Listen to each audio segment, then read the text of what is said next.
नन्ही परी आर्या की कहानी। एक दफा की बात है, बहुत गहरे समुंदर में एक ऐसी दुनिया थी जिसके बारे में कोई नहीं जानता था। डॉल्फिन्स गाती, जेलीफिश नाचती, नन्ही रंग बिरंगी मछलियां तैरती और बहुत गहरे पानियों में पानी के नीचे एक राज्य था। इस राज्य के समुद्री लोग पानी के नीचे रहने वाले बाकी सभी चीजों के साथ शांति से रहते थे। राज्य को अपनी बेटियों से इतना प्यार था कि वो उन्हें हमेशा अपने राज्य में ही रखता। और आर्या सबसे छोटी थी। उसे समझ नहीं आता था कि क्यों वो उसे कहीं नहीं जाने देता। राजा ने उसे बताया कि यहाँ से बाहर उसके लिए खतरा है। आर्या ने सोचा कि ऐसा कहने से उनका मतलब है कि बाहर जो लोग रहते हैं उनसे उसको खतरा है। राजा ने आर्या से कहा कि तुम जल्दी इस काबिल हो जाओगी कि इस राज्य का ताज पहनोगी और तब तक तुम्हें इसी राज्य में रहना है और यहाँ पर तुम सेफ हो।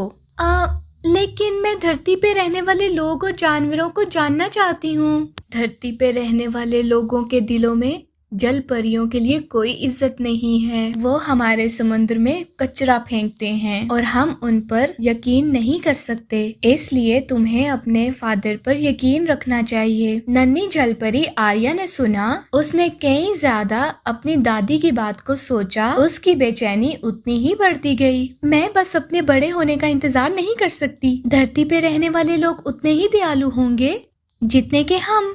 और फिर आर्या ने चुपके से वहाँ से निकलने की तरकीब सोची। वो अपने दोस्तों के बारे में सोचने लगी, बड़ी वेल विली और छोटी डॉल्फिन डॉल्फी, क्योंकि वो पानी के नीचे के राज्य से निकलकर जब चाहे कहीं भी जा सकती थी। और वहाँ पानी के नीचे दो ऐसी मछलियाँ भी थी, तलवारधारी मछलियाँ। डॉल्फिन डॉल्फी और वेल विली को वहाँ से निकलने के लिए अलग हो गयी। ये मछलियाँ कहीं भी जाने के लिए आजाद थी। थोड़ा आगे जाने के बाद वेल ने अपना मुंह खोला तो वेल के मुंह से जल परी आर्या बाहर आई और बस इस तरह आर्या राज्य से बाहर निकल आई और अच्छे से तैरते हुए ठीक पानी के सबसे ऊपर पहुंच गई। अपनी जिंदगी में पहली दफा उसने हवा को महसूस किया, सूरज को देखा और परिंदों को सुना। ये तो कमाल का एहसास है। और पानी के पार से आते संगीत को सुना। उसने पानी में डुबकी लगाई और आवाज की दिशा में तैरने लगी। तभी उसको एक बड़ी सी नाव दिखाई दी और उस पर आतिशबाजी हो रही थी। देखो नाव, चलो डॉल्फी उसे पास से चलकर देखते हैं। और यार रुको, ये खतरनाक हो सकती है। उसके दोस्त डॉल्फी ने उसे खबरदार किया था, पर आर्या ने ध्यान नहीं दिया। वो उसे बार बार रोकती रही। वो नाव के आसपास तैरने लगी, जहाँ से वो धरती के राजा और उसके बेटे राजकुमार को देखने लगी। वो लोग राजकुमार का जन्मदिन मना रहे थे। एक राजकुमार!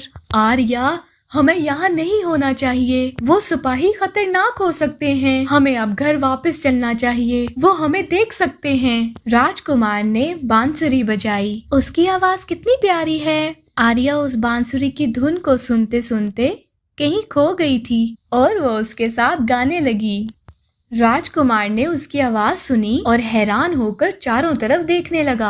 ये इतनी सुंदर आवाज किसकी है? ध्यान रखो आर्या, वो हमें ढूंढने जा रहे हैं। दूर, बहुत दूर राजा की बहन समुद्री चुड़ैल राजा के महल में रहती थी। उसके बुरे काम करने की वजह से पानी के नीचे के सुंदर राज्य से उसे भगा दिया गया था।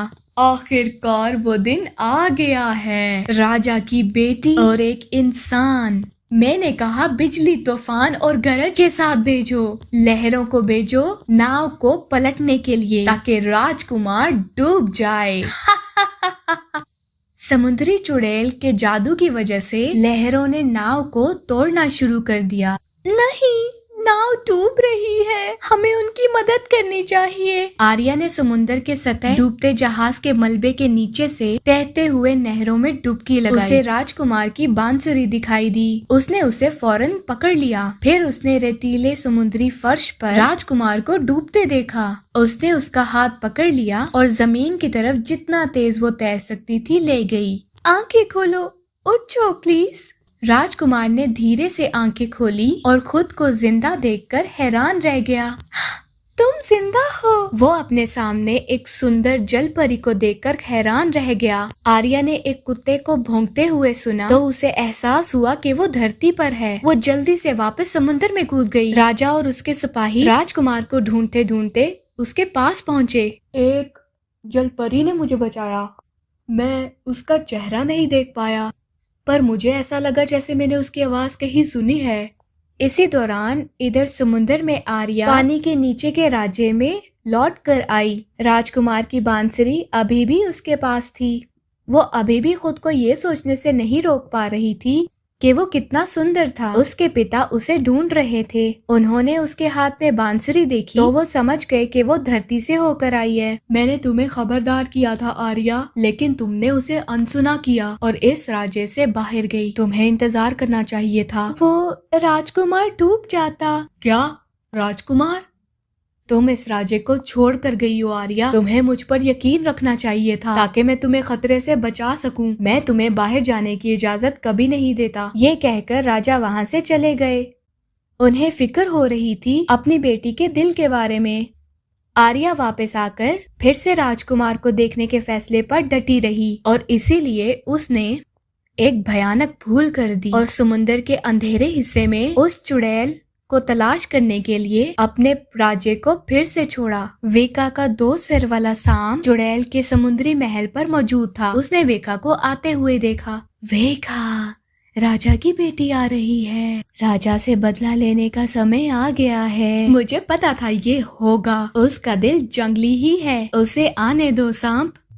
आर्या थोड़ा डर गई, पर वो राजकुमार को देखना चाहती थी, इसलिए वो चुड़ैल से मदद मांगने के लिए आई। वेका मदद के लिए तैयार हो गई, पर उसने बदले में जल परी से कुछ मांगा। उसने कहा कि मैं तुम्हें एक ऐसी जादुई चीज तैयार कर दूंगी, तुम धरती पर चल सकोगी, अपने अनमोल राजकुमार के साथ नाच सकोगी। उसने कहा कि वो बदले में उसकी सुंदर आवाज ले लेगी। मेरी आवाज? मेरा मतलब? पर बिना मेरी आवाज के? जल परी ने मजबूरन उस बुरी औरत की बात मान ली, क्योंकि उसका दिल राजकुमार के प्यार में पड़ना चाहता था। पर याद रखना, जादुई पानी का असर 3 दिन में खत्म हो जाएगा। अगर इस दौरान राजकुमार तुम्हारे प्यार में नहीं पड़ा तो तुम वापस जल परी में बदल जाओगी और फिर कभी भी अपने राजकुमार और अपने पिता को याद नहीं रख पाओगी। आर्या इतनी उतावली थी कि उसने जादुई पानी पी लिया। फिर उसने समुद्र की सतह की तरफ बढ़ना शुरू किया और जैसे ही वो धरती के नजदीक पहुंचने लगी, उसकी पूंछ गायब होने लगी, बल्कि अब उसकी जगह उसकी 2 टांगे थीं। उसकी दोस्त डॉल्फी ने उसे देखा तो फौरन उसकी मदद को आई। आर्या, तुम्हारी टांगे तो कभी नहीं थी।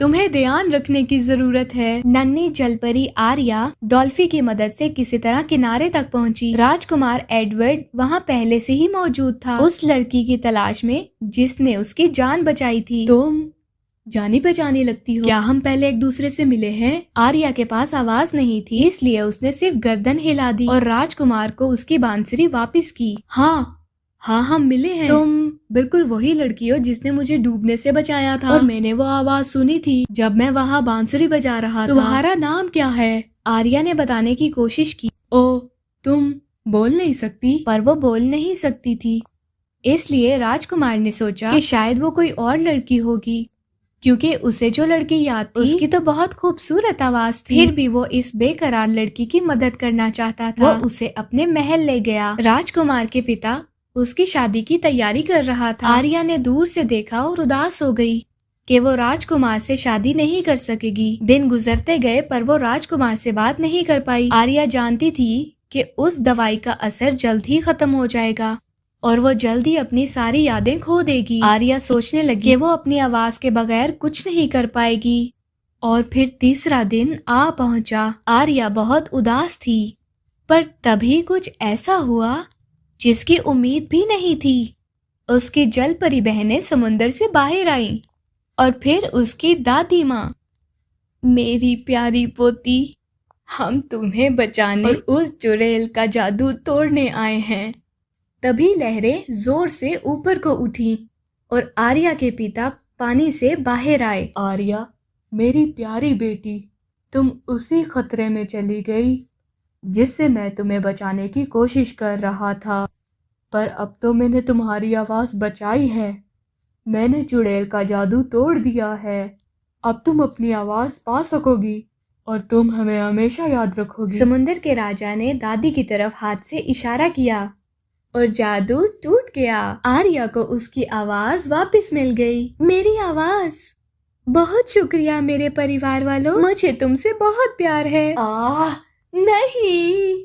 वेलविली ने जल्दी से नन्ही जलपरी को राजकुमार की नाव के पास पहुंचाया। राजकुमार एक दूसरे देश की राजकुमारी से शादी करने लगा था कि तभी अचानक राजकुमार ने सुना और वह रुक गया। ला ला ला ला ला ला ला ला ला ला ला ला ला ला ला ला। एक बार फिर से ये आर्या की सुंदर आवाज थी। आर्या को वेल पर देखकर राजकुमार एडवर्ड उससे बात करने के लिए पानी में कूदा। ये तुम थी। मैं जानता था तुम ही वो लड़की हो जिसने मेरी जान बचाई थी। मेरा नाम आर्या है। और इस तरह राजकुमार एडवर्ड ने अपनी शादी रद्द कर दी और आयरा के साथ शादी करने का फैसला किया। आर्या ऐसी पहली जलपरी थी जिसने धरती पर जाकर इंसानों की तरह रहना शुरू किया और समुंदर में एक जलपरी के रूप में वो और एडवर्ड दोस्त बन गए और शादी कर ली और खुशी खुशी रहने लगे।